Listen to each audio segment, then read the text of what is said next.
প্রিয় ভিউয়ার্স, আজকে রাতের খাবারে দেখতে পাচ্ছেন এখানে আছে বিরিয়ানি, যেটা আম্মু দুপুরবেলা রান্না করেছিল, গরুর মাংসের বিরিয়ানি। আর সেই সাথে আম্মু এখানে খাচ্ছে লাউ এবং ডিম। আর এখানে আছে 1 কাপ দুধ। তো লাউ খেলে আপনাদের কিন্তু পুষ্টির একটা ঘাটতি পূরণ হয়, এটাতে থাকে অনেক ধরনের খনিজ লবণ।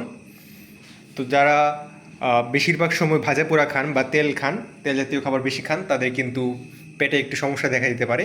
সেই ক্ষেত্রে আপনারা সবসময় চেষ্টা করবেন রাতের বেলা হালকা কিছু খাওয়ার জন্য, বিশেষ করে লাউ কিংবা সবজি। এগুলো খেলে আপনাদের দেখবেন যে শরীরটা অনেকটাই ভালো লাগছে। কেননা ভাজা পোড়া বা তেল জাতীয় খাবার আপনার শরীরের জন্য সবসময় ভালো থাকবে না। তো যাই হোক, আম্মু যেহেতু বিরিয়ানি বা পোলাও মাংস এগুলো তেমন একটা পছন্দ করে না, তাই রাতের বেলা আম্মু খাচ্ছে ডিম, লাউ এবং দুধ। তো আজকে এই ছিল আমাদের রাতের আয়োজন। অবশ্যই কমেন্ট করে জানাবেন কেমন লাগলো। আর এখানে আমাদের বিড়াল অধীর আগ্রহে অপেক্ষা করছে, সেও কিছু একটা খাওয়ার জন্য পেতে চায়। তো সকলে ভালো থাকবেন, আজকের মতো এই পর্যন্তই। আল্লাহ হাফেজ।